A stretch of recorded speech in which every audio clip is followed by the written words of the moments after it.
Hey my loves, இன்னைக்கு நம்ம பார்க்க போகிற படம் என்னன்னா 2024 வெளியான ஹிட் லிஸ்ட் அப்படின்ற ஒரு தரமான மற்றும் தாறுமாறான ஒரு கிரைம் த்ரில்லர் படத்தை பற்றி தாங்க பார்க்க போகிறோம். இந்த படத்தோட ஒன்லைனர் என்னன்னா, ஹீரோ இந்த உலகத்தில் எந்த உயிருக்குமே தீங்கு விளைவிக்க கூடாதுன்னு நினைக்கக்கூடிய ஒரு நபருங்க. பக்காவான வெஜிடேரியனும் கூட. தான் உண்டு, தான் வேலை உண்டு, தான் குடும்பம் உண்டுன்னு நிம்மதியான ஒரு வாழ்க்கையை இன்னசென்ட்டாக வாழ்ந்து வந்துகிட்டு இருக்காரு. திடீர்னு ஒரு நாள் எதிர்பாராத திருப்பம் இவரோட வாழ்க்கையில ஏற்படுதுங்க. கடைக்கு போன அம்மாவையும் தங்கச்சியும் மாஸ்க் போட்ட ஒரு மர்ம நபர் கிட்னாப் பண்ணி வச்சுக்கிட்டு ஹீரோ கிட்ட நான் சொல்றதையெல்லாம் செய்யணும்னு ஆர்டர் போட ஆரம்பிக்கிறான். ஹீரோக்கு போலீஸ் ஒரு பக்கம் உதவி செஞ்சுட்டு இருந்தாலும் நம்மனால இந்த உலகத்துல எந்த உயிருக்குமே ஆபத்து வந்துடக்கூடாதுன்னு நினைக்கக்கூடிய ஹீரோ அந்த மர்ம நபருடைய பேச்சை கேட்டு 2 கொலையை பண்ணி வச்சிடறாருங்க. அடுத்தடுத்து என்ன நடந்தது அப்படின்றது தான் மொத்த படமே. ரொம்ப இன்ட்ரெஸ்டிங்கா இருக்கும். இந்த வீடியோவை ஸ்கிப் பண்ணாம பாருங்க. நாம கொஞ்சம் கூட எதிர்பார்க்காத ட்விஸ்ட படத்தோட கிளைமாக்ஸ்ல வச்சிருப்பாங்க. நீங்க பார்த்துட்டு இருக்கிறது சரண் என்டர்டைன்மெண்ட். நான் தான் சரண். வாங்க வீடியோக்குள்ள போலாம். படத்தோட ஸ்டார்டிங் சீன்ல ஒரு அபார்ட்மெண்ட் பில்டிங்ல இருக்கக்கூடிய ஒரு வீட்டை காட்டுறாங்க. அந்த வீட்டுல தாங்க நம்ம ஹீரோ அவரோட குடும்பத்தோட வாழ்ந்து வந்துகிட்டு இருக்காரு. ஹீரோடைய பேரு விஜய். ஹீரோக்கு அம்மாவும் தங்கச்சி இருக்காங்க. ஆக்சுவலா நம்ம ஹீரோ ஒரு ஐடி கம்பெனில ஒர்க் பண்ணிட்டு இருக்காருங்க. வீட்டுக்கு வழக்கமா வந்து வேலை பார்த்து கொடுக்கக்கூடிய வேலைக்காரக்கா இன்னைக்கு லேட் அப்படின்றதுனால ஹீரோட அம்மாவே சமையல் வேலையெல்லாம் பார்த்துக்கிட்டு இருக்காங்க. ஹீரோட தங்கச்சி ஸ்கூல் படிக்கக்கூடிய ஒரு பொண்ணுங்க. அம்மா கிட்ட போயிட்டு அம்மா அண்ணா பேசவே மாட்டேன்றாருமா, நீயாவது அண்ணா கிட்ட சொல்லி என்கிட்ட பேச சொல்லுமா ப்ளீஸ்மா அப்படின்னு சொல்லி கெஞ்சிக்கிட்டு இருக்கா. சரி நான் பேசுறேன் அப்படின்ற மாதிரி ஹீரோட அம்மா சொல்லிக்கிட்டு இருக்காங்க. கரெக்டா வேலைக்காரக்கா வீட்டுக்கு வந்துட்டாங்க. ஏன் லேட்டு அப்படின்னு ஹீரோட அம்மா கேட்க, இல்ல பசங்களை ஸ்கூலுக்கு அனுப்பி வைக்கிறதுக்கு லேட் ஆயிடுச்சு அப்படிங்கும்போது சரி ஓகே நீ போய் வேலையை பாரு அப்படின்னு சொல்ல அந்த அக்காவும் போய் வேலை பார்க்க ஆரம்பிச்சிடுறாங்க. இந்த ஒரு சூழ்நிலையில நம்ம ஹீரோ கிட்ட ஹீரோட அம்மா கேட்கறாங்க, உனக்கு என்னடா பிரச்சனை, ஏன் தங்கச்சிட்ட பேச மாட்டேன்ற அப்படின்னு கேட்க, பின் என்னம்மா பண்ண சொல்ற, அவளுக்கு ஒரு பிரச்சனை அப்படின்னா ஒன்று ஸ்கூல் பிரின்சிபல் கிட்ட சொல்லியிருக்கணும், அப்படி இல்லைனா நம்ம கிட்ட வந்து சொல்லியிருக்கணும். ரெண்டுமே பண்ணாம அவளே போய் ஆக்ஷன் எடுத்திருக்கா. அது எந்த விதத்தில் நியாயம், அது இப்படி கரெக்டாக இருக்கும், அது தப்புன்னு அவள் உணரணும் இல்லையா, அதனால தான் ஒரு வாரம் பேச மாட்டேன்னு சொல்லியிருக்கேன். இன்னைக்கு 2 நாள் தான் ஆச்சு, ஒரு வாரம் வெயிட் பண்ண சொல்லுங்க அப்படிங்கும் போது, சரிடா நீ அவகிட்ட பேச வேணாம், நீ ஆஃபீஸ் போகிற வழியில தானே அவளோட ஸ்கூல் இருக்கு, அப்படியே ட்ராப் பண்ணிடுறேன் அப்படிங்கும் போது, இல்லை நான் பைக்கில் போய்க்கிறேன் நீங்களே ட்ராப் பண்ணிடுங்க அப்படின்னு கார் சாவியை வச்சுட்டு கிளம்புறாருங்க. லிஃப்ட்டில் பார்த்தீங்கன்னா அப்படியே டோர் ஓப்பன் ஆகுது. நம்ம கிங்ஸ்லி தான் நெய்பரா தங்கிட்டு இருக்காரு. நீண்ட நாட்களாகவே அவர் வீட்டில் எலி தொல்லை இருக்குது அப்படின்ட்டு எப்படியோ ட்ராப்பு வச்சு எலியை பிடிச்சிட்டாரு. ஆனால் ஹீரோ கண்ணில் மட்டும் இது பட்டுச்சு அப்படின்னா அதை ரிலீஸ் பண்ணி விட்டுருவாரு அப்படின்னு சொல்லிட்டு ஹீரோ கிட்ட இருந்து மறைக்க பார்த்துக்கிட்டு இருக்கிறாரு. ஆனால் ஹீரோ பார்த்தீங்கன்னா எப்படியோ கண்டுபிடிச்சு அந்த எலியை ரிலீஸ் பண்ணி விட்டுட்டாருங்க. இதனால கிங்ஸ்லியோட மனைவிக்கும் ஒரே பஞ்சாயத்து. பேசிக்காக நம்ம ஹீரோ இந்த உலகத்தில் எந்த உயிருக்குமே ஆபத்து வரக்கூடாதுன்னு நினைக்கக்கூடிய ஒரு நபருங்க. அதனால தான் ஹீரோ கண்ணெதிரே எந்த ஒரு கெட்டதும் நடக்காத மாதிரி பார்த்துக்கிறாரு. ஹீரோடைய ஆஃபீஸில் கூட ஒர்க் பண்ணிட்டு இருக்கிற ஒரு பொண்ணு ஹீரோ மேலே இன்ட்ரெஸ்டடாக இருந்துட்டு இருக்கா. அதனால ஹீரோ கிட்ட வந்து உங்ககிட்ட கொஞ்சம் பேசணும் அப்படிங்கும்போது, பர்சனலாவா இல்லை வேலை விஷயமாவா அப்படின்னு கேட்க, பர்சனலா அப்படின்னு சொல்றாங்க. சரி ஈவினிங் பார்க்கலாம் அப்படின்ற மாதிரி ஹீரோ சொல்லிடுறாரு. ஹீரோடைய ஃப்ரெண்டு அந்த பொண்ணு கிட்ட போயிட்டு, நீ அவன் கிட்ட பேசினதை வச்சு பார்க்கும்போது உனக்கு அவன் மேலே இன்ட்ரெஸ்ட் இருக்கு அப்படின்றத என்னால் புரிஞ்சுக்க முடியுது. பட் அவனை பற்றின விஷயங்களை சொல்றது என்னுடைய கடமை, சொல்கிறேன் கேட்டுக்க அப்படின்னு சொல்லி ஒரு சில விஷயங்களை ஷேர் பண்ண ஆரம்பிக்கிறாருங்க. ஆக்சுவலாக நீ அவனை லவ் பண்ணி டேட்டிங் போகலாம் அப்படின்னு நினைப்ப, ஆனால் அவன் ஆர்கானிக்கான ஃபுட்டை மட்டும்தான் சாப்பிடணும்னு சொல்லி கூட்டிட்டு போவான். படத்துக்கு போகலான்னு நினைப்ப, அது ரொமான்டிக்கான படத்துக்கு, ஆனால் அவன் சென்டிமெண்ட்டான படத்துக்கு கூட்டு போவான். உன்னால் ரொமான்ஸும் பண்ண முடியாது, தியேட்டர்லேயே உட்காந்து அழுவான். அதுக்கப்புறம் கிளப்புக்கு போயிட்டு பயங்கரமாக டான்ஸ் ஆடணும்னு நினைப்பேன், ஆனால் அவன் கோயிலுக்கு கூட்டிகிட்டு போயிட்டு உன்னை பயங்கரமாக டான்ஸ் ஆட வச்சிருவான். ஸோ இயற்கையை சார்ந்து வாழக்கூடிய ஒரு ஆள் தான் அவன். நீ மட்டும் இல்லை, இந்த ஆஃபீஸில் இருக்கக்கூடிய நிறையா பொண்ணுங்க ஹீரோவை ட்ரை பண்ணாங்க. ஆனால் கடைசியில் ஹீரோடைய கேரக்டரை தெரிஞ்சுக்கிட்டு அண்ணான்னு கூப்பிட ஆரம்பிச்சிட்டாங்க. நீ அவனை சூஸ் பண்ணுறதுக்கு முன்னாடி அவனை பற்றி முழுசாக தெரிஞ்சுக்க அப்படின்னு ஹீரோட ஃப்ரெண்டு சொல்லிடுறாருங்க. ஈவினிங் பார்த்தீங்கன்னா ஹீரோ அந்த பொண்ணுக்காக வெயிட் பண்ணிட்டு இருக்காரு. அந்த பொண்ணு வரா. ஏமா ஏதோ பேசணும்னு சொன்னீங்க அப்படிங்கும்போது, அதெல்லாம் ஒன்றும் இல்லைனா அப்படின்னு வார்த்தைக்கு வார்த்தை அண்ணான்னு சொல்லிட்டு அந்த இடத்த விட்டு நம்ம ஹீரோயின் எஸ் ஆயிடுறாங்க. ஹீரோவும் புரியாமல் பார்த்துட்டு அந்த இடத்த விட்டு கிளம்புறாருங்க. அங்கே கட் பண்ணா இந்த ஊரில் இருக்கக்கூடிய ஒரு பர்டிகுலர் ஏரியாவை கட்டுறாங்க. அந்த ஏரியா மொத்தமும் காளி அப்படின்ற ஒரு மிகப்பெரிய ரவுடியோட கண்ட்ரோலில் தாங்க இருக்குது. அந்த ஏரியாக்குள்ள ஒரு போலீஸ் வண்டி வந்தாலே எல்லோரும் புருவத்தை உயர்த்தி பார்ப்பாங்க. அதே ஏரியாக்குள்ள புதுசாக ஒரு போலீஸ் வண்டி சைரனோட வருது. எல்லோரும் பார்த்தீங்கன்னா ஒன்று கூட ஆரம்பிக்கிறாங்க. போலீஸ் வண்டியை ஃபாலோ பண்ண ஆரம்பிக்கிறாங்க. அந்த போலீஸ் வண்டியில் இன்ஸ்பெக்டர் முனிஸ்காந்தும் புதுசாக இந்த ஊருக்கு டிரான்ஸ்ஃபர் ஆகி வந்திருக்கிற ஏசிபியும் பார்த்தீங்கன்னா காளியோட வீட்டுக்கு வந்துகிட்டு இருக்கிறாங்க. ரவுடி பசங்களாம் சுத்து போட்டிருக்கிறத இன்ஸ்பெக்டர் பார்த்துறாரு. சார் நம்ம கண்டிப்பாக இந்த ரிஸ்க் எடுத்து தான் ஆகணுமா அப்படின்ற மாதிரி கொஞ்சம் பயப்படுறாரு. ஆனால் ஏசிபிக்கு சுத்தமாக பயமே இல்லைங்க. ஃபைனலி காளி அப்படின்ற அந்த மிகப்பெரிய ரவுடியோட வீட்டு முன்னாடி இந்த கார் நிப்பாட்டப்படுது. ஏசிபியும் காரை விட்டு இறங்குறாங்க. சுற்றி இருக்கக்கூடிய எல்லோருமே சுத்து போட்டுட்டாங்க. ஏசிபி காளியை பார்க்கணும் அப்படின்ட்டு போறாரு. ஆனால் இவனுங்க பார்க்க விட மாட்டேன்றானுங்க. இந்த ஒரு சூழ்நிலையில் ஏசிபி பார்த்தீங்கன்னா டக்குன்னு கன் எடுத்து கீழே பார்த்து ஷூட் பண்ணுறாரு. எல்லோரும் போயிடுறாங்க. இன்ஸ்பெக்டர் கிட்ட கண்ணை கொடுத்துட்டு யாராவது ஏதாவது அடாவடித்தனம் பண்ணா சுட்டு தள்ளிருங்க, யோசிக்காதீங்க அப்படின்னு சொல்லிட்டு நம்ம ஏசிபி கேஸ் ஃபைல்லாம் எடுத்துட்டு இந்த காளி அப்படின்ற மிகப்பெரிய ரவுடியோட வீட்டுக்குள்ள நுழையிறாருங்க. இந்த காளி அப்படின்ற மிகப்பெரிய ரவுடியா இருக்கிறதுக்கான காரணம் அரசியல் பின்புலம் தாங்க. அரசியல்வாதிகளுக்காகவும் கார்ப்பரேட்ஸ்க்காகவும் கிட்டத்தட்ட 26 கொலைகளை பண்ணி அந்த கொலை வழக்கில் மாட்டாம வெளியவே இருந்துட்டு இருக்கான். அதுக்கு காரணம் அரசியல்வாதிகளுடைய சப்போர்ட் தான். ஆனால் அரசியல்வாதிங்க பார்த்தீங்கன்னா அவங்க தேவைக்கு பயன்படுத்திட்டு இவனுக்கு கமிஷன் இல்லை அதுக்கான பணத்தை மட்டும் கொடுத்துட்டு ஒதுக்கி விட்டுறாங்க. அவங்க கூட சேர்த்துக்கிறதே கிடையாது. அதாவது ஒருத்தங்க காளி கிட்ட வேலை கொடுக்குறாங்க அப்படின்னா அந்த வேலையை செஞ்சு முடிச்சுட்டு பணம் வாங்காம அவங்க கூட பார்ட்னர்ஷிப் வச்சுக்கலாம் அப்படின்னு சொல்லி காளி எதிர்பார்க்குறான். ஆனால் வேலை கொடுக்குறவங்க என்ன நினைக்கிறாங்க அப்படின்னா, அப்படி பார்ட்னர்ஷிப்லலாம் வச்சு இவனை நம்ம கூட வச்சுக்க கூடாது அப்படின்னு சொல்லிட்டு அவன் கேட்கறத விட அதிகமாகவே பணம் தரேன்னு சொல்கிறாங்க. ஆனால் காளி பார்ட்னர்ஷிப் வச்சாதான் நம்ம சேஃபாக இருக்க முடியும் அப்படின்னு சொல்லி எதிர்பார்க்குறான். அதுக்கு யாருமே அக்செப்ட் பண்ணிக்க மாட்டேன்றாங்க. இப்போ கூட பார்த்தீங்கன்னா ஒரு முதலாளி கிட்ட பார்ட்னர்ஷிப் வேணும், அதுவும் 10% கொடுத்தா போதும் அப்படின்னு சொல்லி காளி கேட்குறான். ஆனால் அவங்க 20% அமௌண்ட்டை ரெடியாக இப்போவே தரேன்றாங்க, பார்ட்னர்ஷிப் மட்டும் சேர்த்துக்க மாட்டேன்றாங்க. இப்போ ஏசிபி பார்த்தீங்கன்னா இந்த காளி கிட்ட அவன் மேலே 26க்கும் மேற்பட்ட கொலை வழக்கெல்லாம் இருக்குது, என்ன எதுக்காக அந்த ஊர்ல இருந்து இந்த ஊருக்கு டிரான்ஸ்ஃபர் பண்ணாங்கன்னு தெரியல, நான் இந்த ஊருக்குள்ள வந்திருக்கேன், தேவையில்லாமல் என்னோட லைனில் குறுக்கிடாத, உன் தம்பிங்களும் என் லைனில் குறுக்கிடக்கூடாது, அப்படி என் லைனில் குறுக்கிட்டா நான் போட்டு தள்ளிட்டு போயிட்டே இருப்பேன் அப்படின்னு சொல்லி மிரட்டிட்டு ஏசிபி அங்கிருந்து கிளம்பிடுறாருங்க. இப்போ காளி பார்த்தீங்கன்னா அந்த முதலாளிக்கு ஸ்கெட்ச் போடுறான். அதாவது இந்த காளி கிட்ட வேலை கொடுத்து பார்ட்னர்ஷிப்ல சேர்த்துக்க மாட்டேன்னு சொன்னான் இல்லையா, அந்த முதலாளியை சிக்னல்ல வச்சு பிளாக் பண்ணி அவனுடைய காருக்குள்ள உட்காந்துடுறான். ஸோ அந்த டிரைவர் தப்பிச்சு ஓட அந்த முதலாளியே வண்டி ஓட்ட சொல்றாங்க. இந்த காளி செஞ்சு கொடுத்த வேலைக்கு முதலாளி 20% கமிஷனை இப்பவே தந்துடுறேன் அப்படின்ற மாதிரி சொல்றாரு. ஆனா காளிக்கு கமிஷன்லாம் தேவையில்ல, பார்ட்னர்ஷிப் தான் தேவை, அதுவும் 10% கொடுத்தா போதும் அப்படின்னு சொல்லி எதிர்பார்க்கிறாரு. ஆனா இந்த முதலாளிக்கு பார்ட்னர்ஷிப் தரத்துல விருப்பமே கிடையாது. அது ஏன்னு எனக்கு தெரியும், உங்களுக்கு ஈக்குவலா நாங்க வந்துடவே கூடாது அப்படின்ற நினைப்பு தானே, அது எப்படி நீ நினைக்கலாம், நீ உயிரோடயே இருக்கக்கூடாது அப்படின்னு சொல்லிட்டு பட்டுன்னு கத்தி எடுத்து ஒரு சொருகிறாருங்க. அது வண்டி ஓட்டிக்கிட்டு இருக்கும் போதே கார் நிலை தடுமாற ஆரம்பிக்குது. நம்ம காளி கூட இருக்கிறவர் என்னன்னா ரோட்ல வச்சு இப்படி சம்பவத்தை பண்ணிட்டு அப்படின்ட்டு எப்படியோ ஹேண்ட் பிரேக்கை போட்டு வண்டியை நிப்பாட்டிடுறாரு. அப்படியே கூட்டம் கூட ஆரம்பிக்குது. வானா மொதல் இந்த இடத்துல இருந்து போயிடலாம் அப்படின்னு சொல்லிட்டு காளியை அந்த இடத்துல இருந்து அவர் கூட்டிட்டு போயிடுறாரு. இந்த தகவல் இன்ஸ்பெக்டர் மூலமா ஏசிபிக்கு போய் சேருதுங்க. இந்த மாதிரி காளி நட் ரோட்லயே வச்சு அந்த முதலாளியை போட்டு தள்ளிட்டான் அப்படின்ட்டு. இந்த காளியோட கதையை எப்படி முடிக்கிறது அப்படின்னு ஏசிபி யோசனை பண்ணிக்கிட்டு இருக்கிறாருங்க. ஏன்னா இந்த காளிக்கு அரசியல் பின்புலம் இருக்கிறதுனால அவ்வளோ ஈஸியாக கை வச்சிட முடியாது. இப்போ நம்ம ஹீரோவும் ஏசிபியோட மனைவியும் சேர்ந்து புதுசாக வீகன் அப்படின்ற ஒரு அப்ளிகேஷனை லான்ச் பண்ணியிருக்காங்க. அந்த அப்ளிகேஷனோட லான்ச்சுக்கு சீஃப் கெஸ்ட்டாக நம்ம ஏசிபியை இன்வைட் பண்ணியிருக்காங்க. இந்த அப்ளிகேஷனோட நோக்கம் என்ன அப்படின்னு பார்த்தீங்கன்னா, சிக்கன் மட்டன் இதெல்லாம் சாப்பிட்டு தான் உடம்ப பில்டப் பண்ணணும்னு அவசியம் கிடையாது. வெஜிடேரியன் மூலமாகவும் உடம்ப நல்லா பில்டப் பண்ண முடியும். அதன் மூலமாகவும் ஃபிட்னஸை மெயின்டைன் பண்ணி நம்ம ஆர்மிலலாம் ஜாயின் பண்ணலாம். நீங்கள் சிக்கன் சாப்பிட்டு தான் உங்களுடைய உடம்ப மெயின்டைன் பண்ணிட்டு இருக்கீங்களா, அந்த டயட் பிளானை இந்த அப்ளிகேஷனில் போட்டிங்கன்னா அதுக்கேற்ற வெஜிடேரியன் டயட்டை கொடுக்கும். பிற உயிரை கொண்டு சாப்பிட்றதை நிப்பாட்டிக்கிட்டு வெஜிடேரியன் சைடு போகலாம் அப்படின்ற மாதிரி ஒரு அப்ரோச் பண்ணிக்கிட்டு இருக்கிறாருங்க. அந்த மீட்டிங் முடிஞ்சதுக்கப்புறம் ஏசிபி பார்த்தீங்கன்னா நம்ம ஹீரோ கிட்ட வந்து கேட்குறாரு, இந்த மாதிரி நீ சொல்கிறல்லப்பா உயிரெல்லாம் கொல்லக்கூடாது அப்படின்ட்டு, அப்போ வெஜிடபிள்ஸ்க்குலாம் உயிர் இல்லையா அப்படிங்கும்போது, அது எங்கள் டேர்மில் நாங்கள் கருன்னு சொல்லுவோம், கண்ணு காது மூக்கு இருக்கிறத வந்து கொன்னாதான் அது தப்பு, அதனால தான் முட்டையை கூட வெஜிடேரியனில் சேர்க்குறோம் அப்படின்னு சொல்லிக்கிட்டு இருக்கும்போது ஹீரோக்கு அன்னோன் நம்பர்லேருந்து கால் விடாமல் வந்துகிட்டே இருக்குது. நம்ம ஏசிபி இதை கவனிச்சுட்டு அட்டன் பண்ணி பேசுங்க, ஏதாவது இம்பார்ட்டண்ட்டான காலாக இருக்க போது நானும் கிளம்புறேன் அப்படின்னு சொல்லிட்டு ஏசிபி அந்த இடத்துலேருந்து கிளம்பிடுறாருங்க. நம்ம ஹீரோவும் பார்த்தீங்கன்னா அங்கேருந்து கிளம்பலான்னு நினைக்கும் போது மறுபடியும் அந்த அன்னோன் நம்பர்லேருந்து கால் வந்துட்டு இருக்கு. அந்த நம்பர் பார்த்தீங்கன்னா ஃபாரின் நம்பர் மாதிரி இருக்குது. அட்டன் பண்ணா, எப்பப்பா எவ்வளோ நேரமாக உனக்கு ட்ரை பண்ணிக்கிட்டு இருக்கிற, ஒரு கிட்னாப்பருக்கு இவ்வளோதான் ரெஸ்பெக்டா, உன்னோட அம்மாவையும் தங்கச்சியும் கிட்னாப் பண்ணிக்கிட்டு உங்ககிட்ட பேசலான்னு பார்க்குறேன், பேசவே முடியலையே அப்படிங்கும்போது, என்ன பிராங்கா, ஃபோனை வைங்க அப்படின்னு சொல்லிட்டு நம்ம ஹீரோ ஃபோனை கட் பண்ணிடுறாரு. அம்மாக்கும் தங்கச்சிக்கு ஃபோன் பண்ணும்போது தாங்க தெரிய வருது கால் நாட் ரீச்சபிள்னு வருது. ரொம்ப ஷாக் ஆகுறாரு. மறுபடியும் அந்த கிட்னாப்பர் ஃபோன் பண்ணிட்டு உன்னோட அம்மாவும் தங்கச்சியும் என்னோட கண்ட்ரோலில் தான் இருக்கிறாங்க அப்படின்னு சொல்லிட்டு சவுண்டு போட வைக்கிறாரு. அது மட்டும் இல்லாமல் இன்னும் 2 மணி நேரத்தில் இதோட சீரியஸ்னஸ் என்ன அப்படின்றத நீ புரிஞ்சுப்ப அப்படின்னு சொல்லிட்டு அவர் ஃபோனை கட் பண்ணிடுறாரு. மிரண்டு போன நம்ம ஹீரோ பார்த்தீங்கன்னா ஏசிபியோட கார் முன்னாடி போய் நின்றுட்டு, சார் என்னோட அம்மாவையும் தங்கச்சியும் எவனோ ஒருத்தன் கிட்னாப் பண்ணிட்டான் சார் அப்படிங்கும்போது, பயப்படாதீங்க விஜய், இந்த மாதிரி பிராங்க் கால் வரதெல்லாம் சகஜமான விஷயம் தான் அப்படிங்கும்போது, இல்லை சார் அம்மாவும் தங்கச்சியும் இந்த விஷயத்துலலாம் விளாட மாட்டாங்க அப்படிங்கும்போது, இதில் ஏதோ சீரியஸ்னஸ் இருக்குது அப்படின்னு புரிஞ்சுக்கிட்ட ஏசிபி பார்த்தீங்கன்னா உடனே அம்மா மற்றும் தங்கச்சியோட மொபைல் லாஸ்ட் டவர் லொகேஷனை வந்து ட்ராக் பண்ண சொல்கிறாங்க. ஹீரோக்கு கால் பண்ண அந்த நபரை வந்து ட்ராக் பண்ண சொல்கிறாரு. அது மட்டும் இல்லாமல் ஹீரோ கூட சேர்ந்து ஒரு போலீஸ் ஆஃபீஸரையும் வீட்டுக்கு போக சொல்கிறாரு. கள ஆய்வு பண்ணிட்டு அடுத்து என்ன பண்ணலான்றதை முடிவெடுக்கலாம் அப்படின்னு ஏசிபி சொல்கிறாருங்க. இப்போ ஹீரோவும் இன்ஸ்பெக்டரும் வீட்டுக்கு போகிறாங்க. போய் பார்த்தா அம்மா தங்கச்சியை காணோம். இன்ஸ்பெக்டர் கூட தான் இருக்கிறாரு. ரிலேட்டிவ்ஸ்க்கு ஃபோன் பண்ணுங்க, அப்புறம் தங்கச்சியோட ஃப்ரெண்ட்ஸ்க்கெல்லாம் கால் பண்ணுங்க அப்படிங்கும்போது, கால் பண்ணால் யாருக்குமே தெரியலன்னு சொல்லிடுறாங்க. உடனே இந்த அப்பார்ட்மெண்ட்டோடைய சிசிடிவி ஃபுட்டேஜஸ் எல்லாம் செக் பண்ணும்போது அம்மாவும் தங்கச்சியும் இவங்களுடைய ரெட் கலர் ஸ்விஃப்ட் காரில் தான் வெளியே போயிருக்காங்கன்னு தெரிய வருது. அந்த காரோடைய நம்பரை சிட்டி போலீஸை ட்ராக் பண்ண சொல்கிறாங்க. ஃபைனலி அந்த கார் ஒரு இடத்துல ஆக்சிடென்ட் ஆகி நின்றுட்டு இருக்கு அப்படின்ற தகவலுங்க. உடனே அந்த இடத்துக்கு போன ஹீரோ பதறி அடிச்சுட்டு போகிறாரு. கிரைம் சீனை டிஸ்டர்ப் பண்ணிடாதீங்க அப்படின்னு ஒரு ஓரமாக நிற்க வச்சிடறாங்க. அங்கே வந்த ஏசிபி பார்த்தீங்கன்னா அந்த காரை பார்க்குறாரு. அங்கே என்ன நடந்திருக்கும் அப்படின்றத இமேஜின் பண்ணி பார்க்குறாருங்க. அம்மாவும் தங்கச்சியும் காரில் வந்துட்டு இருந்திருக்காங்க. பின்னாடி ஒரு கார் வந்து இடிச்சிருக்குது. ஸோ கண்ட்ரோல் பண்ண முடியாமல் காரை கொண்டு போய் மரத்தில் இடிச்சு நிப்பாட்டி இருக்கிறாங்க. இந்த இடத்துல இருந்து அம்மாவும் தங்கச்சியும் மிஸ் ஆயிருக்காங்க.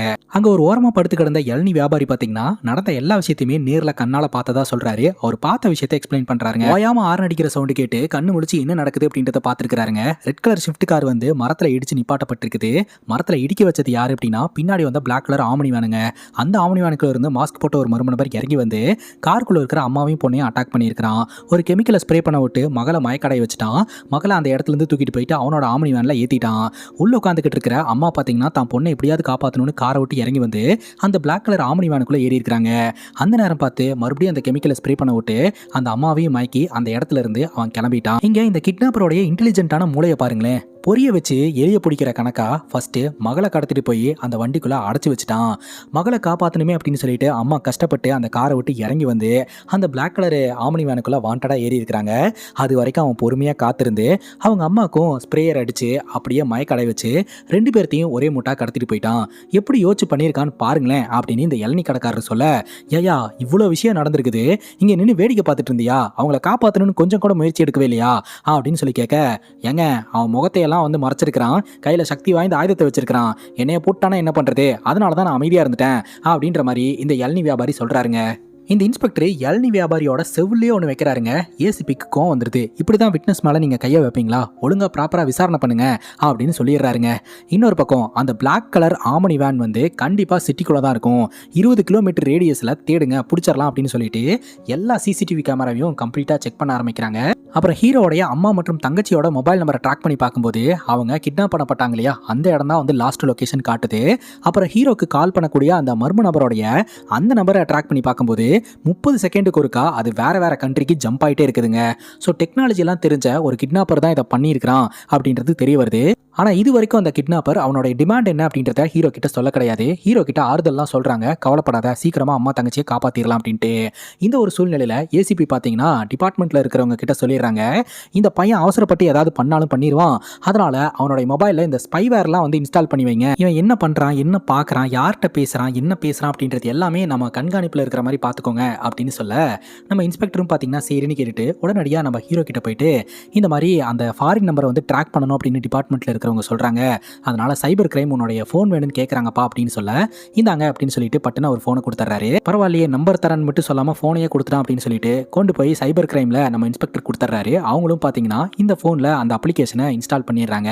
இப்படி ஒரு அப்ளிகேஷன் இந்த ஃபோனில் இருக்குது அப்படின்ற விஷயமே நம்ம ஹீரோக்கு தெரியாது. ஆனால் போலீஸ்காரங்கனால நம்ம ஹீரோ என்ன பண்ணுறாரு என்ன பார்க்குறாரு அப்படின்றத பார்க்கவும் கேட்கவும் முடியுங்க. இப்போ இன்ஸ்பெக்டர் கொண்டு போய் ஃபோனை ரிட்டர்ன் பண்ணிடுறாரு. அந்த நேரம் பார்த்து இந்த மர்ம நபர் கிட்ட இருந்து கால் வருதுங்க. அந்த மர்ம நபர் பார்த்தீங்கன்னா நம்ம ஹீரோ கிட்ட, போலீஸ்காரங்களை நீ நம்பிட்டு இருக்கிறியா, போலீஸ்காரங்க என்ன நினைச்சிட்டு இருக்காங்க தெரியுமா, நான் சிட்டியோட 20 கிலோமீட்டருக்கு உள்ள தான் இருக்கிறேன் அப்படின்ட்டு, இந்த வீடியோ ஒரு நிமிஷம் பாரு கண்ணு அப்படின்னு சொல்ல நம்ம ஹீரோ மொபைலில் செக் பண்ணுறாருங்க. ஆக்சுவலாக அந்த பிளாக் கலர் ஆமனி வேனு ஒரு பெரிய கண்டெய்னருக்குள்ளே போயிடுச்சு. அந்த கண்டெய்னர் பார்த்தீங்கன்னா சிட்டியை விட்டு வெளியே போயிடுச்சு. நான் சிட்டியை விட்டு ரொம்ப தூரம் தள்ளி இருக்கேன், கண்டிப்பாக போலீஸ்காரங்களால கண்டுபிடிக்கவே முடியாது, அப்படியே கண்டுபிடிக்கணும்னு நினச்சா கூட உன்னோட அம்மாவையும் தங்கச்சியும் புதைச்ச இடத்துல புல்லே முளைச்சிடும்னா பார்த்துக்கோங்க, நீ வெளியே வா நம்ம டீல் பண்ணிக்கலாம் அப்படின்ற மாதிரி சொல்ல, உடனே நம்ம ஹீரோ பார்த்தீங்கன்னா ஃபோனை கட் பண்ணிட்டு ஏசிபி கிட்ட, சார் இந்த வீடியோ பாருங்க, அவன் இந்த ஆம்னி வேனை ஒரு ட்ரக்கில் வச்சு சிட்டியை விட்டு வெளியே போயிட்டான், நாம தான் முட்டாள்தனமாக சிட்டிக்குள்ளே தேடிக்கிட்டு இருக்கிறோம் அப்படின்னு சொல்ல ஏசிபியும் ஷாக் ஆகுறாரு. இப்போ அந்த கிட்னாப்பர் வெளியே வர சொல்லியிருக்கிறாருங்க. ஹீரோ கிளம்புறதுக்கு தயாராகிறாரு. அப்போ ஹீரோடைய சட்டையில் பட்டன் கேமரா வச்சிடறாங்க. அது மட்டும் இல்லாமல் ஹீரோட பைக்கில் ஹீரோக்கே தெரியாமல் ஒரு ட்ராக்கரையும் செட் பண்ணிடுறாங்க. இந்த ஒரு சூழ்நிலையில் அந்த கிட்னாப்பர் சொன்ன இடத்த நோக்கி ஹீரோ டிராவல் பண்ண ஆரம்பிக்கிறாருங்க. ஏசிபி அங்கே இருக்கிற ஒரு 4 போலீஸ்காரங்க கிட்ட ஹீரோ ஃபாலோ பண்ண சொல்கிறாரு. அது மஃப்டியில் கையில் பிஸ்டலையும் கொடுத்துட்டு ஒரு 200 மீட்டர் டிஸ்டன்ஸில் ஃபாலோ பண்ணுங்க அப்படின்ற மாதிரி சொல்லிடுறாருங்க. இந்த ஒரு சூழ்நிலையில் ஹீரோ போக பின்னாடியே இந்த போலீஸ்காரங்களும் மஃப்டியில் ஃபாலோ பண்ண ஆரம்பிக்கிறாங்க. ஹீரோ அந்த கிட்னாப்பர் கிட்ட, சார் நீங்கள் சொன்ன இடத்துக்கு நான் வந்துட்டேன், எங்கே வரணும்னு சொல்லுங்க அப்படிங்கும்போது, நீ கரெக்டான இடத்துக்கு தான் வந்திருக்கிற, உன் பக்கத்தில் என்ன இருக்குன்னு பாரு அப்படிங்கும்போது, சார் கோழி கடை இருக்கு, அங்கே என்ன சார் எனக்கு வேலை அப்படின்ற மாதிரி கேட்க, நீ அந்த கோழி கடைக்குள்ள போ அப்படின்ற மாதிரி சொல்றாரு. கோழி கடைக்குள்ள நான் ஏன் சார் போகணும் அப்படின்ற மாதிரி நம்ம ஹீரோ கேட்டுட்டு இருக்கிறாரு. ஏன்னா ஹீரோ தான் பக்காவான வெஜிடேரியன் ஆச்சு. அதுவும் இல்லாம அங்க கோழிங்களை கறி போட்டுக்கிட்டு இருப்பாங்களே, அதை பார்க்கறதுக்கே நம்ம ஹீரோக்கு ஒரு மாதிரி இருக்கும். ஆல்ரெடி சொன்ன மாதிரி இவர் தான் இந்த உலகத்தில் இருக்கக்கூடிய எந்த உயிருக்கும் தீங்கு விளைவிக்க கூடாதுன்னு நினைக்கக்கூடிய ஒரு ஆளாச்சு. அவர் இந்த விஷயத்தெல்லாம் பார்க்கும்போது அவர் ரொம்பவே மனதளவில் பாதிக்கப்படுறாரு. உள்ள போக போகவே அவருக்கு ஒரு மாதிரி கொமட்டிட்டு வர ஆரம்பிக்குது. ஒரு டைமுக்கு மேல பயங்கரமா வாமிட் எடுக்க ஆரம்பிச்சிடறாரு.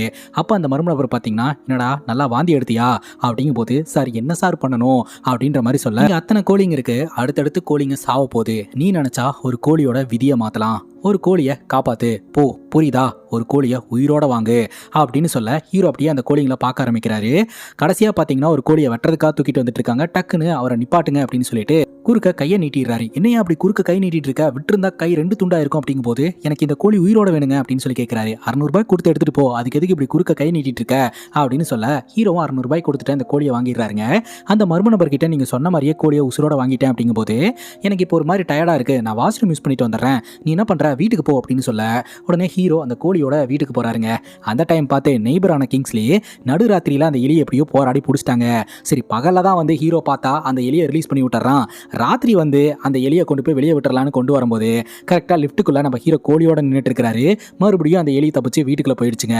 இப்போ நம்ம ஹீரோ வீட்டுக்குள்ள வந்து அந்த கோழியை வச்சுக்கிட்டு மறுபடியும் அந்த மர்ம நபர்கிட்ட பேச ஆரம்பிக்கிறாரு. உங்களுக்கு என்னதான் சார் வேணும், ஏன் சார் என்னை போட்டு டார்ச்சர் பண்ணிட்டு இருக்கீங்க, உங்களுக்கு நான் என்ன பாவம் பண்ணேன் அப்படிங்கும் போது வீட்டுக்குள்ள ஒரு அமேசான் பார்சல் வந்திருக்கும், அது எங்கன்னு பார்த்து எடு அப்படின்னு சொல்ல ஹீரோ தேட ஆரம்பிக்கிறாருங்க. ஃபைனலி ஹீரோட கண்ணுக்கு கிடைக்குது. அந்த பாக்ஸ் ஓப்பன் பண்ணுறதுக்கு வேற உனக்கு சொல்லி தரணுமா, ஓப்பன் பண்ணுறா அப்படின்னு சொல்ல ஹீரோ அந்த பாக்ஸ் ஓப்பன் பண்ணால் ஒரு பெரிய வெட்டு கத்தி இருக்குதுங்க. அந்த கத்தியை பார்த்து பயங்கர ஷாக் ஆகுறாரு. இப்போ நீ என்ன பண்ண போற அப்படின்னா அந்த கோழியை கொல்ல போற அப்படின்னு சொல்ல, சார் நான் அந்த மாதிரிலாம் பண்ண மாட்டேன் சார், நீங்கள் என்ன சொன்னாலும் சரி நான் அதை செய்ய மாட்டேன் அப்படின்ற மாதிரி ஹீரோ அந்த மர்ம நபர்கிட்ட ஆர்கியூ பண்றாரு. அப்படியா, நான் எப்படி பண்ண வைக்கிறேன்னு பாரு அப்படின்னு சொல்லிட்டு அப்படியே அந்த மர்ம நபர் சேரை விட்டு விலகுறாரு. இதெல்லாம் அவரோட வீட்டு கம்ப்யூட்டர்ல டிஸ்பிளே ஆயிட்டு இருக்குது. அந்த மர்ம நபருடைய சேருக்கு பின்னாடி ஹீரோடைய தங்கச்சியை அப்படியே திருப்பி போட்டு கட்டி போட்டு வச்சிருக்கான். தங்கச்சி பயங்கரமா கத்திக்கிட்டு இருக்கா. அவளுக்கு மேல பாத்தீங்கன்னா ஒரு ஸ்டாண்டுங்க, மேல ஃபுல்லா கேண்டில் இருக்கு. அதுல இருக்கக்கூடிய ஒரு கேண்டிலை எடுத்து தங்கச்சியோட ட்ரெஸ்ஸை கிழிச்சு அப்படியே அந்த கேண்டில் அப்படியே தலைகீழா காட்டுறான். அது அப்படியே ஒழுகி வந்து விழுகும் போது அந்த வலி தாங்க முடியாம இவ பயங்கரமா கதறா. இப்போ நீ அந்த கோழியை கொல்லல அப்படின்னா இன்னும் மேலும் நான் இவ்வளோ டார்ச்சர் பண்ணுவேன் அப்படின்னு சொல்ல, தயவு செஞ்சு என் தங்கச்சியை விட்டுருங்க சார், நான் அதை பண்ண மாட்டேன் அப்படின்னு ஹீரோ எவ்வளவோ கெஞ்சுறாரு. நீ இப்படியே சொல்லிக்கிட்டு இருந்தான்னு வைங்க, நான் என்ன பண்ணுவேன்னா மொத்த கேண்டிலையும் இவன் மேலே போட்டுருவேன், அப்புறம் இவளே சிக்கன் மாதிரி பொரிஞ்சிருவா அப்படின்ற மாதிரி அந்த மர்ம நபர் மிரட்டுறா. கண்ட்ரோல் ரூம்ல இருந்து இது எல்லாத்தையும் பார்த்துக்கிட்டு இருக்க இன்ஸ்பெக்டர், கோழி தானடா கொண்டுடுறா அப்படின்ற மாதிரி அவர் அந்த பக்கம் கத்திக்கிட்டு இருக்கிறாரு. ஒரு கட்டத்துக்கு மேலே தங்கச்சியோட உயிர் முக்கியம் அப்படின்னு சொல்லிட்டு யோசிக்காம பட்டுன்னு அந்த கோழியை சாவடிச்சிடுறாருங்க. குட் பாய் அப்படின்னு சொல்லிட்டு உடனடியாக தங்கச்சியை அவன் விடுவிச்சிடுறான். இப்போ நம்ம ஹீரோ மனமுடைஞ்சு போய் அங்கேயே உட்காந்துடுறாரு. ஏன் சார் என்ன இதை பண்ண வச்சிங்க அப்படின்னு சொல்ல, நான் உன்னை டெஸ்ட் பண்றதுக்காக தாண்டா இதை பண்ணினேன் அப்படின்னு அந்த மர்ம நபர் சொல்றாரு. டெஸ்டா அப்படின்னு சொல்லி கேட்க, ஆமா கோழியை கொண்டுட்டல, உன்னால ஒரு மனுஷனையும் கொல்ல முடியும் அப்படின்னு சொல்ல ஹீரோக்கு தூக்கி வாரி போட்டுருதுங்க. அதுக்கப்புறம் அந்த வீடியோ கால் கட் ஆயிருது. நம்ம ஹீரோ அங்கேயே உட்காந்துக்கிட்டு இருக்காரு. அடுத்த நாள் காலையில் பார்த்தீங்கன்னா இந்த மர்ம நபர் ஹீரோக்கு கால் பண்ணி, உனக்கு இவ்வளோ நேரம் டைம் தரேன், அதுக்குள்ள ரெடி ஆகி நான் சொல்ற இடத்துக்கு வா அப்படின்ற மாதிரி சொல்றான். உடனே ஹீரோவும் கிளம்புறாரு. இது பார்த்தீங்கன்னா ஏசிபிக்கு தகவலா போய் சேருது. ஸோ ஹீரோக்கு பின்னாடி பார்த்தீங்கன்னா போலீஸ்காரங்க மஃப்டியில் ஃபாலோ பண்ணிட்டு இருக்காங்க. போன்ல பேசிட்டு இருக்கிற மர்ம நபருக்கு நம்ம ஹீரோவை போலீஸ்காரங்க ட்ராக் பண்ணிட்டு இருக்காங்க, ஃபாலோ பண்ணிட்டு இருக்காங்க, அது எல்லாமே தெரியுதுங்க. போலீஸ்காரங்க எதுக்கும் அவன் பின்னாடி வந்துகிட்டு இருக்காங்க, அதனால அவங்க கொடுத்த அந்த டிவைஸ் எல்லாம் தூக்கி போட்டுரு, இது நம்ம 2 பேருக்கான டீலு அப்படின்ற மாதிரி சொல்ல உடனே நம்ம ஹீரோ பார்த்தீங்கன்னா அந்த பட்டன் கேமராவை தூக்கி வீசிடுறாரு. அதுக்கப்புறம் ஏசிபிக்கு இந்த தகவல் தெரிய வருது. ஏசிபி சொல்றாரு, தனியா மர்ம நபரை மீட் பண்றதுக்காக போனா கண்டிப்பா ஆபத்து இருக்கு, அதனால அவனை போக விடாதீங்க, அவனை பிடிங்க அப்படின்னு சொல்ல ஹீரோ பார்த்தீங்கன்னா போலீஸ்காரங்க கிட்ட மாட்டாம அவங்க கிட்ட இருந்தே தப்பிச்சு ஓட ஆரம்பிக்கிறாரு. இந்த மர்ம நபர் எங்க வரணும் அப்படின்ற இன்ஸ்ட்ரக்ஷன் கொடுக்குறாருங்க. போலீஸ்காரங்க ஹீரோட மொபைலை ட்ராக் பண்ணிட்டு ஒரு இடத்துக்கு வந்தா அந்த மூவ்மெண்ட் நகர மாட்டேது. பார்த்தா அங்க இருக்கக்கூடிய ஒரு அபண்டனான காருக்குள்ள ஹீரோட மொபைல் கிடைக்குதுங்க. ஆக்சுவலா இந்த மர்ம நபர் பயங்கர ஸ்மார்ட்டுங்க. போலீஸ்காரங்க ட்ராக் பண்றாங்க அப்படின்னு தெரிஞ்சுட்டு ஹீரோட மொபைலை அங்கேயே போட சொல்றாரு. அந்த இடத்துல ஹீரோக்காக ஒரு மொபைலை வச்சிருக்காரு. அந்த மொபைலை எடுத்துட்டு இந்த இன்ஸ்ட்ரக்ஷன் எல்லாம் கேட்டுட்டு ஹீரோ ஓட ஆரம்பிக்கிறாருங்க. ஆக்சுவலா இப்போ ஹீரோ கம்ப்ளீட்டா போலீஸ்காரங்களோட ரேடார்ல இருந்து விலகிட்டாருங்க. இப்ப காளி அப்படின்னு சொல்லக்கூடிய அந்த மிகப்பெரிய ரவுடியோட வீட்டுக்கிட்ட நம்ம ஹீரோ போயிடுறாருங்க. வீட்டுக்குள்ள போயிட்டு அந்த காளி கிட்ட டாக்டர் அனுப்புனாரு, ஒருத்தனை போட்டு தள்ளணும், 2-3 கோடி ஆனாலும் பரவாயில்லன்னு டீல் பேச சொல்றாருங்க. ஹீரோவும் போய் காளி கிட்ட டீல் பேச ஆரம்பிக்கிறாரு. சரி யாரை போட்டு தள்ளணும், அவங்களோட போட்டோ இருக்கா அப்படின்னு சொல்லி கேட்க இன்ஸ்ட்ரக்ஷன் கொடுக்கக்கூடிய மர்ம நபர் காளி அப்படின்னு சொல்றாரு. ஹீரோவும் காளி அப்படின்னு சொல்ல அங்க இருக்கிற எல்லாருமே சிரிச்சிடுறாங்க. அண்ணனை போடுறதுக்கு அண்ணன்கிட்டயே கான்ட்ராக்ட் பேசுறதுக்காக வந்திருக்கியா அப்படின்னு சொல்லி அவங்க சத்தம் போடுறாங்க. அப்ப காளி பாத்தீங்கன்னா இவனை போட்டோ எடுத்து டாக்டருக்கு அனுப்பு, அவன் அனுப்புன ஆளா அப்படின்றத கன்ஃபார்ம் பண்ணிக்கலாம் அப்படிங்கும்போது அந்த டாக்டர் பாத்தீங்கன்னா ஹீரோட போட்டோ பார்த்துட்டு இவன் யாருன்னு எனக்கு தெரியல அப்படின்னு சொல்லிடுறாரு. அதனால ஹீரோவை கூறு போட்டலாம் அப்படின்னு பிளான் பண்றாங்க. அந்த நேரம் பார்த்து இந்த மர்ம நபர் இந்த காளிக்கு ஃபோன் வரும், ஃபோனை எடுக்க சொல்லு அப்படின்னு சொல்ல, சார் என்கிட்ட பேசுறவரு உங்களுக்கு ஒரு ஃபோன் வரும், ஃபோன் எடுக்க சொல்றாரு அப்படிங்கும்போது கரெக்டாக காளிக்கு வீடியோ கால் வருதுங்க. பார்த்தா அந்த வீடியோ காலில் காளியோட தம்பியை ஒரு கண்ணாடி பெட்டியில் இந்த மர்ம நபர் அடைச்சி வச்சிருக்கான். தம்பி எங்கே அப்படின்னு சொல்லி கேட்க அவன் பாண்டிச்சேரிக்கு ட்ரிப்புக்கு போகிறதா சொல்லியிருந்தான் அப்படிங்கும் போது போகிற வழியிலே தூக்கி இருக்கிறாங்க. கண்ணாடி பெட்டிக்குள்ளே கொஞ்சம் கொஞ்சமாக தண்ணி ஃபில் ஆக ஆரம்பிக்கும். இன்னொரு பக்கம் ஹீரோடைய அம்மாவை பார்த்தீங்கன்னா ஒரு இடத்துல இந்த மர்ம நபர் கட்டி போட்டு வச்சிருக்கான். ஆப்போசிட்டில் பார்த்தீங்கன்னா ஒரு ட்ரில்லிங் மிஷின் இருக்குது. அதை பார்த்தீங்கன்னா ஹீரோடைய தங்கச்சி அப்படியே பிடிச்சி இழுத்துக்கிட்டு இருக்கா. அவள் விட்டுட்டா அப்படின்னா அந்த ட்ரில்லிங் மிஷின் வந்து நம்ம ஹீரோடைய அம்மா மேலே பட்டு ஹீரோடைய அம்மா வந்து இறந்து போயிடுவாங்க. இப்போது 2 பேர்த்துல யாரோ ஒருத்தவங்களோட குடும்பத்தை தான் காப்பாற்ற காப்பாற்ற முடியும். ஸோ அதுக்கு நான் உங்கள் 2 பேர்த்துக்கு ஒரு கேம் வைக்க போகிறேன். 2 பேரும் சண்டை போட்டுக்க போகிறீங்க. 2 பேர்த்துல கடைசியாக யார் உயிரோடு இருக்கிறாங்களோ அவங்களுடைய ஃபேமிலி சேஃப் அப்படின்னு சொல்ல ஒரு கொலை பண்ணணுமா அப்படின்னு ஹீரோ பயங்கர ஷாக் ஆகுறாரு. அதே சமயம் அங்கே இருக்கக்கூடிய காளியோட அடியாட்களை எல்லாம் வெளியே போக சொல்லி டோரையும் லாக் பண்ணிடுறாங்க. இப்போ காளிக்கும் நம்ம ஹீரோக்கும் சண்டை நடக்க ஆரம்பிக்குது. ஹீரோ ஒருத்தனை கொலை பண்ணணுமா அப்படின்னு பயப்படுறாரு. ஆனால் தங்கச்சியும் அம்மாவையும் காப்பாற்றணும்னா வேற வழியே இல்லை. ஒரு பக்கம் இந்த காளியோட தம்பி தண்ணிக்குள்ளே மூழ்கிட்டு இருக்கிறான். நம்ம ஹீரோ வந்து மந்தமாக சண்டை போட்டுக்கிட்டு இருக்கிறாரு. ஸ்பைஸ் அப் பண்ணணும் அப்படின்ட்டு நம்ம தங்கச்சியோட காலில் எண்ணெய் ஊற்றி விட்டுறான். வலிக்கிட்டு வந்துகிட்டு இருக்கு. ட்ரில்லிங் மிஷினை கொஞ்சம் விட்டா நம்ம ஹீரோட அம்மா தலையில பட்டு அவங்க இறந்து போயிடுவாங்க. பயங்கரமா சண்டை போட்டு ஒரு கட்டத்துக்கு மேல ஹீரோ காளியை கொலை பண்ணிடுறாருங்க. வெளியே இருக்கக்கூடிய ஆட்கள்லாம் பார்த்தீங்கன்னா கதை உடச்சிட்டு உள்ள வரானுங்க. அண்ணனையே போட்டு இடம் உன்னை சும்மா விட மாட்டேன் அப்படின்ட்டு. அந்த மர்மநபர் பார்த்தீங்கன்னா முடிஞ்சா தப்பிச்சுக்க, உயிரோட இருந்தீங்கன்னா பார்க்கலாம் அப்படின்ட்டு வீடியோ காலை கட் பண்ணிடுறான். அட பாவி, என்னையும் கோத்து விட்டியடா அப்படின்னு சொல்லிட்டு ஹீரோ அங்கிருந்து தப்பிக்கிறதுக்கு ட்ரை பண்றாரு. ஆனா இவங்க எல்லாம் ரவுண்டு கட்டிடுறாங்க. அந்த நேரம் பார்த்து கரெக்டா ஏசிபி வந்து அங்க இருக்கக்கூடிய ரவுடி பசங்களை எல்லாம் அட்டாக் பண்ணிட்டு நம்ம ஹீரோவை காப்பாத்திடுறாரு அப்படின்னா ஹீரோ ஒரு கொலையை பண்ணியிருக்கிறார் இல்லையா, அந்த கொலை வழக்கில் தூக்கி உள்ள போட்டுறாரு. கோர்ட் என்ன தீர்ப்பு வழங்குது அப்படின்னா யாரோ ஒரு மர்ம நபருடைய தூண்டுதலின் பேர்ல தான் நம்ம ஹீரோ வந்து கொலை பண்ணியிருக்கிறாரு. அதனால ஹீரோக்கு பார்த்தீங்கன்னா இப்போதைக்கு பேசிக்கான தண்டனையை கொடுத்துருக்காங்க. இப்போ பொதுமக்கள் இந்த வழக்கை பற்றி என்ன பேசிக்கிறாங்க அப்படின்னு சொல்லி பார்க்கும்போது, ஒன்று காளி செத்துட்டா அப்படின்னு சந்தோஷப்படுறாங்க. ரெண்டாவது ஒரு இளைஞன் போய் இந்த மாதிரி கொலை பண்ணுறதெல்லாம் தப்பு அப்படின்ற மாதிரி பேசுகிறாங்க. தண்டனை கொடுக்கணும் அப்படின்ற மாதிரியும் பேசுகிறாங்க. ஆனால் இது எல்லாத்தையுமே கவனிச்சிட்டு இருந்த மர்ம நபர் பயங்கர காண்டாகிறான். தப்பாக போயிட்டுருக்கு அப்படின்னு நினைக்கிறான். ஆக்சுவலாக அந்த மர்ம நபர் ஹீரோடைய அம்மாவையும் தங்கச்சியும் கிட்னாப் பண்ணி வச்சுக்கிட்டு மிரட்டினதுனால தானே ஹீரோ இதெல்லாம் பண்ணாரு. இது வெளி உலகத்துக்கு தெரியணும் அப்படின்னு சொல்லிட்டு இந்த காளிக்கும் நம்ம ஹீரோக்கும் சண்டை வரதுக்கான காரணம் என்ன அப்படின்னு சொல்லிட்டு இந்த வீடியோவை ரிலீஸ் பண்ணிடுறான். அப்புறம் பொதுமக்கள்லாம் ஹீரோக்கு சப்போர்ட் பண்ண ஆரம்பிச்சிடுறாங்க. அந்த நிலைமையில யார் இருந்தாலும் அம்மா தங்கச்சியை காப்பாற்றணும்னு தானே நினைப்பாங்க. அதனால அவன் எடுத்த முடிவு சரிதான் அப்படின்ற மாதிரி பேச ஆரம்பிக்கிறாங்க. இன்னொரு பக்கம் டிபார்ட்மெண்ட்ல எனக்கு என்ன நடந்தாலும் சரி, நாளைக்கு அந்த அம்மாவும் பொண்ணும் இந்த இடத்துல சேஃபா இருக்கணும் அப்படின்னு ஏசிபிக்கு பயங்கர பிரஷருங்க. ஒரு ஹேக்கரை வச்சு மூவ் பண்ணலாம் அப்படின்னு சொல்லி ட்ரை பண்றாங்க. அதே சமயம் அந்த மர்ம நபர் கிட்ட இருந்து வந்த வீடியோவை ரிப்பீட்டடா பார்க்கும்போது பின்னாடி ஃப்ரோசன்னு எழுதி இருக்கிறத ஏசிபி கவனிக்கிறாரு. ஸோ இந்த ஃப்ரீசர் ஃபேக்டரி எல்லாம் எங்க இருக்கு அப்படின்றத ட்ராக் பண்ணுங்க, லிஸ்ட் எடுங்க அப்படின்ற மாதிரி ஏசிபி ஆர்டர் போடுறாருங்க. அதே சமயம் அந்த மர்ம நபர் ஹீரோ கிட்ட பேசணும் அப்படின்ற மாதிரி சொல்றான். அதெல்லாம் கொடுக்க முடியாதுன்னு ஏசிபி சொல்லிடுறாரு. அந்த மர்ம நபர் பாத்தீங்கன்னா ஹீரோடைய அம்மாவையும் தங்கச்சியும் கொண்டுருவன்னு மிரட்டுறான். மறந்து போன ஏசிபி பாத்தீங்கன்னா உயர் அதிகாரி பிரஷர் போட்டிருக்காங்க, அந்த அம்மாவையும் பொண்ணையும் உயிரோட கொண்டு வரணும் அப்படின்ட்டு. உடனே போனை கொண்டு போய் நம்ம ஹீரோ கிட்ட கொடுக்க நம்ம ஹீரோ சொல்லிடுறாரு, இனிமேல் நீ சொல்றதெல்லாம் செய்ய மாட்டேன், கடவுள் இருக்கிறாரு, ஏசிபி இருப்பாரு, அவர் பார்த்துப்பாருன்னு சொல்லிட்டு போனை கட் பண்ணிடுறான். இந்த சூழ்நிலையில ஏசிபிக்கு கோவம் வந்து ஹீரோ மிரட்டுறாருங்க. அவனுக்கும் உனக்கு என்னடா தொடர்பு, கர்மா இஸ் பூமரங் அப்படின்னு உன்னைய பார்த்து தான் சொல்றான். அப்போ உனக்கும் அவனுக்கு ஏதோ ஒரு பஞ்சாயத்தானதுனால தான் அவன் இதெல்லாம் பண்ணிட்டு இருக்கான். 2 பேரும் சேர்ந்து என் மண்டைக்குள்ள உட்காந்து குடஞ்சிக்கிட்டு இருக்கீங்க. யாரா நீ, யாரா அவன் அப்படின்னு சொல்லி கேட்க, சத்தியமா அவன் யாருன்னு எனக்கு தெரியல சார், எப்படியாவது என்னோட அம்மாவையும் தங்கச்சியும் காப்பாத்திருங்க அப்படின்னு காலில் விழுந்து கெஞ்சுறாரு. இந்த பையன் இன்னசென்ட் தான் அப்படின்ட்டு ஏசிபி அந்த இடத்த விட்டு போயிடுறாரு.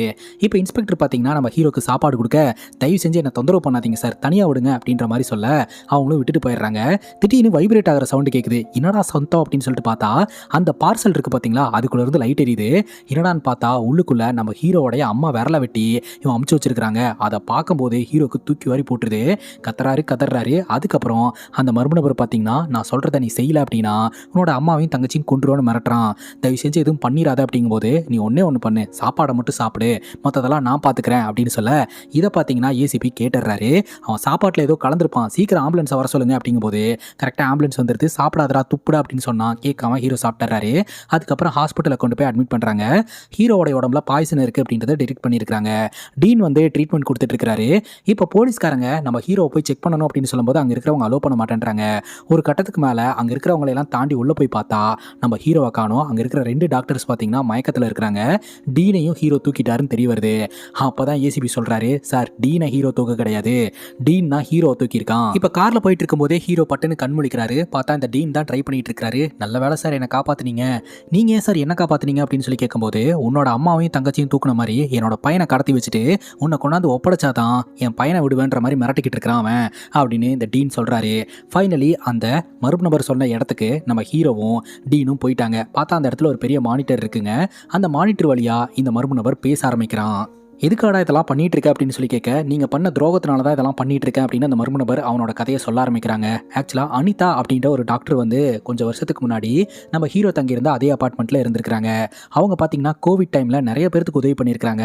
ஒரு கவர்மெண்ட் ஹாஸ்பிட்டலில் வேலை பார்த்துட்டு இருந்திருக்காங்க. அந்த ஹாஸ்பிட்டலில் தான் பார்த்தீங்கன்னா இந்த டாக்டர் டீனா இருந்திருக்காரு. அவர் என்ன பண்ணியிருக்காருன்னா இந்த டைம்ல தான் சம்பாதிக்க முடியும் அப்படின்ட்டு கவர்மெண்ட் ஹாஸ்பிட்டலுக்கு வர இந்த ஆக்சிஜன் சிலிண்டர் எல்லாத்தையுமே ஆட்டையை போட்டு அவருடைய சொந்தமாக இயங்கக்கூடிய பிரைவேட் ஹாஸ்பிட்டலுக்கு மாற்றி அங்கே பணம் பார்க்க ஆரம்பிச்சிருக்காரு. வச்சிருந்திருக்காரு. இதை கண்டுபிடிச்ச அனிதா பார்த்தீங்கன்னா இந்த மாதிரி ஹாஸ்பிட்டலில் ஆக்சிஜன் பற்றாக்குறை காரணமாக எல்லோரும் இறந்துகிட்டு இருக்காங்கன்னு வீடியோ போட அந்த வீடியோ வைரல் ஆகிட்டு இருக்கு. இதை பார்த்து இந்த டீன் டென்ஷன் ஆகிட்டு இருக்காரு. இவங்களோட லைக்ஸ்க்காகவும் ஃபேமுக்காகவும் இந்த மாதிரி வீடியோ போட்டு நம்ம உயிரை வாங்கிட்டு இருக்காங்க அப்படின்னு சொல்லிட்டு இருக்காருங்க. இந்த ஹாஸ்பிட்டலில் இருக்கக்கூடிய ஒரு பிரெக்னென்ட் விமனுக்கு திடீர்னு ஆக்சிஜன் பற்றாக்குறை ஏற்பட்டது. உடனடியாக பார்த்தீங்கன்னா ஆக்சிஜனை செக் பண்ணுறதுக்காக வந்து பார்த்தா இங்கிருந்து ஆக்சிஜன் டேங்க் எல்லாமே காணாமல் போயிருக்குது. ஸோ எங்கே போச்சு அப்படின்னு சொல்லிட்டு சிசிடிவி கேமரா செக் பண்ணி பார்க்கும்போது தான் இந்த ஹாஸ்பிட்டலுக்கு வந்திருக்கிற அந்த ஆக்சிஜன் டேங்க் ஒரு 200 சிலிண்டர் இருக்குங்க. எல்லாமே பிரைவேட் ஹாஸ்பிட்டலுக்கு மாற்றப்பட்டிருக்குது. இதை பற்றி டீன் கிட்ட போயிட்டு நம்ம அனிதா சண்டை போட்டிருக்கிறாங்க. அதுக்கு இந்த டீன் சொல்லியிருக்கிறாரு, நீ இதை பற்றியெல்லாம் கேர் பண்ணிக்காத, நான் வந்து பார்த்துக்கிறேன் அப்படிங்கும்போது, அப்போ பணக்காரங்க மட்டும்தான் வாழணும், இந்த ஹாஸ்பிட்டலில் இருக்கக்கூடிய ஏழைங்களாம் சாகணுமா அப்படிங்கும்போது, ஆமாம் அதனால தான் ஒரு சிஸ்டமை கொண்டு வந்து உன்ன மாதிரி ஆட்கள்லாம் டாக்டர் ஆகக்கூடாதுன்னு சொல்லி நாங்கள் ஒரு செட்டப்பை பண்ணியிருக்கோம் அப்படின்ற மாதிரிலாம் இவர் பேசிக்கிட்டு இருக்கிறாரு. உன்னையும் கவனிச்சுக்கிறேன், நீ இதிலிருந்து போயிரு அப்படிங்கும்போது, என்னாலும் பரவாயில்ல, நான் கவர்மெண்ட் மூலமாக ஆக்ஷன் எடுத்தே ஆவேன் அப்படின்ற மாதிரி அனிதா சண்டை போடுறாங்க. பயந்து போன இந்த டீன் பார்த்தீங்கன்னா அந்த 200 சிலிண்டரை ரிட்டர்ன் பண்ணிடுறாரு. அதுக்குள்ளேயே பார்த்தீங்கன்னா உயிருக்கு போராடிட்டு இருந்தா அந்த உசுறு போயிருதுங்க. மனம் முடிஞ்சு போன அனிதா ரொம்ப ஃபீல் பண்ணுறாங்க. நீங்கள் தொடர்ந்து வேலை பார்த்துட்டு இருக்கீங்க, வீட்டுக்கு போங்க அப்படின்னு சொல்லிட்டு அந்த ஹாஸ்பிட்டல் நிர்வாகம் அனுப்பி வச்சிருதுங்க. இந்த ஒரு சூழ்நிலையில் இந்த டீன் பார்த்தீங்கன்னா இந்த காலிக்கு ஃபோனை போட்டு, நீ பார்ட்னர்ஷிப்பில் இருக்கணும்னு நினைக்கிறல்ல, நம்ம பிஸ்னஸுக்கு தடையாக ஒருத்தி வந்திருக்கா, அவளோட கதையை முடிச்சிரு அப்படின்னு சொல்ல, உடனடியாக இந்த காலியோட ஆட்கள் பார்த்தீங்கன்னா இந்த அப்பார்ட்மெண்ட்டுக்கு வந்து நம்ம அனிதாவை வெளியே கொண்டாந்து கொலை பண்ணியிருக்கிறாங்க. அடிச்சே சாவடிச்சிருக்காங்க. அந்த அப்பார்ட்மெண்ட்டில் இருக்கிற எல்லோருமே வேடிக்கை பார்த்துருக்காங்க. கிட்டத்தட்ட 15 நிமிஷம் தண்ணின்னு உயிருக்கு போராடியே அனிதா இறந்து போயிருக்காங்க. யாரோ ஒருத்தர் முன் வந்து ஹெல்ப் பண்ணியிருந்தா கூட அனிதாவை காப்பாற்றிருக்க முடியும் அப்படின்ற மாதிரி இந்த மர்ம நபர் சொல்கிறாருங்க. அனிதாவுடைய சாவுக்கு இந்த டீனும் காலியும் காரணமாக இருந்திருக்கிறாங்க. ஆனால் ஹீரோவை எதுக்காக தேர்ந்தெடுக்கணும் அப்படின்னு சொல்லி ஹீரோ கேட்குறாரு. ஆக்சுவலாக அந்த அப்பார்ட்மெண்ட்டில் ஹீரோ இருந்துட்டு ஹீரோ ஹெல்ப் பண்ணாமல் இருந்தார் இல்லையா, அதனால் உங்களை வச்சே இந்த சம்பவம் பண்ணணும் அப்படின்னு சொல்லிட்டு தாண்டா உன்னை சூஸ் பண்ணினேன் அப்படிங்கும்போது, இத்தனை பேர் இருக்கும்போது என்ன ஏன் சூஸ் பண்ணீங்க அப்படிங்கும்போது, நான் ஒன்றும் உன்னை வாண்டடாக சூஸ் பண்ண கிடையாது, பவுலில் பேர் எழுதி போட்டேன், ஸோ லக்கி மேனா நீ தான் மாட்டினேன், அதனால தான் உன்னை வச்சு இந்த சம்பவத்தை பண்ணேன் அப்படின்னு சொல்லிட்டு ஒரு கண்ணாடி பாக்ஸ்குள்ளே பார்த்தீங்கன்னா நம்ம ஹீரோடைய அம்மாவையும் தங்கச்சியும் அடைச்சி வச்சு கொஞ்ச நேரம் தான் இதில் ஆக்சிஜன் இருக்கும். அப்புறம் நம்ம டீனோடைய பையனை ஒரு இடத்துல கட்டி போட்டுட்டு இந்த மெட்டல் கட்டர் கொஞ்சம் கொஞ்சமாக கட் பண்ணிட்டு வந்துட்டு இருக்கோம். ஸோ அடுத்து என்ன பண்ணுறது அப்படின்னு உங்களுக்கே தெரியும் அப்படின்னு இந்த மர்ம நபர் சொல்லிடுறாரு. அதாவது இந்த காலி விஷயத்தில் நடந்த மாதிரி தான் இவங்க 2 பேரும் சண்டை போட்டுக்கணும். ஃபைனலி யார் உயிரோடு இருக்காங்களோ அவங்களுடைய குடும்பம் காப்பாற்றப்படும். உடனே ஹீரோ பார்த்தீங்கன்னா இந்த டீனை எதிர்த்து சண்டை போட ஆரம்பிக்கிறாரு. டீனுக்கும் நம்ம ஹீரோக்கும் சண்டை வருது. அப்போ டீன் பார்த்தீங்கன்னா, டாக்டரு ஸ்மார்ட்டாக இருப்பான், சைலண்ட்டாக இருப்பான்னு நினச்சிக்கிட்டு இருக்கியா, உனக்கு கத்தி பிடிச்சி வெட்ட தெரியும், எனக்கு அந்த கத்தியை எங்கே வெட்டினா என்ன நடக்கும்னு தெரியும் அப்படின்னு சொல்லிட்டு 2 பேரும் பயங்கரமாக சண்டை போடுறாங்க. ஃபைனலி அந்த சண்டையில் நம்ம ஹீரோ அந்த டீனை வந்து அடிச்சிடுறாரு. இந்த ஒரு சூழ்நிலையில் அந்த ஃபேக்ட்ரியோட லிஸ்ட்டெல்லாம் எடுத்தாங்க இல்லையா, அதில் ஒரு ஃபேக்ட்ரியில் தான் பார்த்தீங்கன்னா இந்த சம்பவமெல்லாம் நடந்துட்டு இருக்கு. ஃபைனலி அந்த ஃபேக்ட்ரியை கண்டுபிடிச்சி ஹீரோடைய அம்மாவையும் தங்கச்சியும் காப்பாற்றிடுறாங்க. அந்த பையனையும் பார்த்தீங்கன்னா எப்படியோ காப்பாற்றிடுறாங்க. பையன் காப்பாற்றப்பட்டுட்டான் அப்படின்றத பார்த்துட்டு இந்த டீன் இறந்து போகிறாரு. இப்போ நம்ம ஹீரோ பார்த்தீங்கன்னா அரெஸ்ட் பண்ணிடுறாங்க. இப்போ ஹீரோ மேலே 2 கொலை வழக்கு இருக்குதுங்க. இப்போ கோர்ட்டுக்கு என்ன நடந்தது அப்படின்னு டீட்டெயில்டாக தெரிய வருது. ஆனால் கோர்ட்னால பார்த்தீங்கன்னா ஹீரோவை நரபராதி அப்படின்லாம் வெளியே அனுப்பிட முடியாது. படித்த ஒரு இளைஞன் ஒருத்தர் சொல்கிறத கேட்டு நடந்துக்கிறதெல்லாம் வந்து தப்பு. இது முன்னு உதாரணமாக இருந்துடக்கூடாது அப்படின்றதுக்காக ஹீரோக்கு பார்த்தீங்கன்னா 1 வருஷம் கடுங்காவல் தண்டனை வந்து கொடுக்குறாங்க. இப்போ ஹீரோ பார்க்கறதுக்காக நம்ம ஏசிபி வந்திருக்கிறாரு. என்ன சார், அந்த மர்ம நபர் யார் அப்படின்றத கண்டுபிடிச்சிட்டிங்களா அப்படின்னு சொல்லி கேட்கும்போது, டேய் நடித்தது போதுண்டா, நீ ஒரு மகா நடிகை அப்படின்றத நான் ஒத்துக்கிறேன், அது யாருன்னு எனக்கு தெரியும், அது வேற யாரும் கிடையாது, நீ தான் அப்படின்ற மாதிரி சொல்ல, என்ன சார் சொல்கிறீங்க அப்படிங்கும்போது, நான் தான் சொல்கிறேன்ல நடித்தது போதும் அப்படின்ட்டு ஏசிபி என்ன நடந்தது அப்படின்றத சொல்கிறாருங்க. ஆக்சுவலாக அந்த மர்ம நபர் லைனில் இருக்கும்போதே நம்ம ஏசிபி அந்த இடத்த கண்டுபிடிச்சி அங்கே போயிட்டாரு. அங்கே போகும்போது அவன் ஆன்லைனில் பேசிக்கிட்டே தான் இருக்கிறான். ஆனால் அந்த பக்கம் யாருமே இல்லை. அப்போ தான் தெரிய வருது அது எல்லாமே பக்காவாக ஆல்ரெடி ரெக்கார்ட் பண்ணப்பட்ட வீடியோ அப்படின்னு சொல்லிட்டு. அது மட்டும் இல்லாமல் அந்த கில்லர் பார்த்தீங்கன்னா ஹீரோடைய அம்மாக்கும் தங்கச்சிக்கும் எந்த ஆபத்தும் வராத மாதிரி தான் அங்கே எல்லா செட்டப்பும் பண்ணியிருக்கான். அதே சமயம் அங்கே வந்து அந்த பையன் டீனோடைய பையனும் பார்த்தீங்கன்னா எந்த ஆபத்தும் இல்லாத மாதிரி தான் வந்து கட்டி போடப்பட்டிருக்கிறான். ஸோ இது எல்லாமே ப்ரீ பிளானடான ஒரு விஷயம், ஒருத்தங்களை பயமுறுத்துறதுக்காக உருவாக்கப்பட்டது அப்படின்றது அங்கிருந்தே தெரிய வருது. ஹீரோடைய அம்மா விரல் வந்துச்சு பார்த்தீங்களா, அதை டிஎன்ஏ டெஸ்ட் பண்ணும்போது தாங்க ஒரு விஷயம் தெரிய வருது. ஆக்சுவலாக அந்த விரலை ஹீரோடைய அம்மாவே கட் பண்ணி இருக்கிறதுக்கான வாய்ப்பு இருக்குது. ஏன்னா அந்த மரத்து போகக்கூடிய ஊசியை அதில் பயன்படுத்தியிருக்காங்க அப்படின்றதும் தெரிய வருது. ஒருத்தங்களை டார்ச்சர் பண்ணணும்னா அப்படியே வெட்டியிருக்கலாம் இல்லையா, மரத்து போகிற ஊசியை போட்டு எதுக்காக வெட்டணும்? ஸோ இதெல்லாமே பக்காவாக பிளான் பண்ணப்பட்டிருக்கு அப்படின்றத நம்ம ஏசிபி கண்டுபிடிச்சிருக்கிறாருங்க. இப்போ நம்ம ஹீரோ ஒத்துக்கிறாரு, இதெல்லாம் ஏன் பண்ணாரு அப்படின்ற விஷயத்த சொல்கிறாருங்க. அனிதா இருக்காங்க இல்லையா, அதாவது டாக்டர் அனிதா, அவங்க வந்து ஹீரோடைய பக்கத்து வீட்டில் தான் இருந்திருக்கிறாங்க. ஹீரோடைய குடும்பத்தோட ஒன்றா பழகிட்டு இருந்திருக்கிறாங்க. ஸோ இந்த ஒரு சூழ்நிலையில் தான் பார்த்தீங்கன்னா ஹீரோடைய அப்பாவுக்கு கோவிட் வந்து ஹாஸ்பிட்டல் அட்மிட் ஆகிருக்கிறாரு. அதே ஹாஸ்பிட்டலில் தான் பார்த்தீங்கன்னா புள்ளத்தாச்சியாக ஒரு பொண்ணு வந்து அட்மிட் ஆகிருக்கிறாங்க. அவங்களுக்கு ஆக்சிஜன் பற்றாக்குறை வந்திருக்குது. ஹாஸ்பிட்டல் நிர்வாகமான அந்த டீனும் பார்த்தீங்கன்னா ஏமாற்றிட்டு இருந்திருக்கிறாரு. அங்கே இருக்கிற எல்லோருக்கிட்டையுமே பார்த்தீங்கன்னா உங்களுக்கு ஆக்சிஜன் லெவல் கரெக்டாக தானே இருக்குது, இந்த லேடிக்கு கொஞ்சம் கொடுத்து உயிரை காப்பாற்றுங்க அப்படின்னு கெஞ்சி இருக்கிறாங்க. யாருமே காப்பாற்றுறதுக்கு முன் வரல. அப்போ ஹீரோடைய அப்பா முன் வந்து காப்பாற்றுறேன்னு சொல்லி சொல்லியிருக்காரு. அப்ப ஹீரோடைய அப்பாக்கு ஆக்சிஜன் லெவல் ரொம்ப கம்மியா இருந்திருக்கு. இல்ல லெவல் அதிகமா இருக்கிறவங்க கிட்ட நான் வாங்கிக்கிறேன் அப்படின்ற மாதிரி அனிதா சொல்லியிருக்காங்க. ஆனா யாருமே வரல. அப்ப பாத்தீங்கன்னா ஹீரோடைய அப்பா கொடுத்து உதவி பண்ணியிருக்காரு. ஸோ ஹீரோடைய அப்பாக்கு ஆக்சிஜன் பற்றாக்குறை காரணமா அவர் இறந்து போயிட்டாருங்க. இந்த ஒரு சூழ்நிலையில தான் பாத்தீங்கன்னா இந்த ஆட்கள்லாம் பாத்தீங்கன்னா நம்ம அனிதாவை டார்கெட் பண்ணி அனிதாவையும் கொண்டிருக்காங்க. ஸோ இதுக்கு பின்னாடி இருக்கக்கூடிய சூழ்ச்சி எல்லாத்தையுமே நம்ம ஹீரோவும் ஹீரோடைய அம்மா தங்கச்சி எல்லாம் தெரிஞ்சுக்கிட்டாங்க. தினமும் தூக்கமே வர மாட்டேது. இவங்களை ஏதாவது ஒன்று பண்ணணும் அப்படின்னு சொல்லிட்டு நீண்ட நாட்களாக பிளான் பண்ணி இந்த ஒரு விஷயத்த பக்காவாக எக்ஸிக்யூட் பண்ணியிருக்கிறாங்க. கண்ட்ரோல் ரூம்ல இருந்து இந்த மாஸ்க் போட்ட மர்ம நபர் பேசினார் இல்லையா, அவர் வேற யாரும் கிடையாது, அது ஹீரோ தான். ஆல்ரெடி நம்ம ஹீரோ வீடியோவா இதை ரெக்கார்ட் பண்ணி அப்பப்போ ப்ளே பண்ற மாதிரியான ஒரு செட்டப்பை ரெடி பண்ணியிருக்காரு. அந்த கண்ட்ரோல் ரூம்ல இருந்து நம்ம ஹீரோவோடைய அம்மாவும் தங்கச்சியும் தான் இதை பண்ணிட்டு இருந்திருக்காங்க. தப்பு செஞ்சவங்களுக்கு இவங்க வாண்டடா தண்டனை கொடுத்த மாதிரி ஆச்சு. அதே சமயம் அந்த தப்பை வேற ஒருத்தன் சொல்லி செஞ்ச மாதிரி கணக்காட்டி இவங்க குறைஞ்சபட்ச தண்டனையை வாங்கிட்டு ஹீரோ வெளியே வர மாதிரி ஆயிடுச்சு. இப்போ இந்த விஷயத்தையெல்லாம் ஏசிபி தெரிஞ்சுட்டார் இல்லையா, அடுத்து என்ன பண்ண போறாரு அப்படின்னு ஹீரோ பயப்படுறாரு. ஏசிபி சொல்றாரு, இது எல்லாத்தையும் தெரிஞ்சு வச்சுக்கிட்டு நான் எவிடன்ஸ் எல்லாம் சப்மிட் பண்ணி உன்னை மாட்டி விட போறது கிடையாது. காரணம் என்னன்னா, செத்து போன 2 பேருமே இந்த தேசத்துக்காக போராடினவன்லாம் கிடையாது. அவனுக்கு 2 பேரும் செத்தது ஒரு விதத்துல நல்லதுதான்.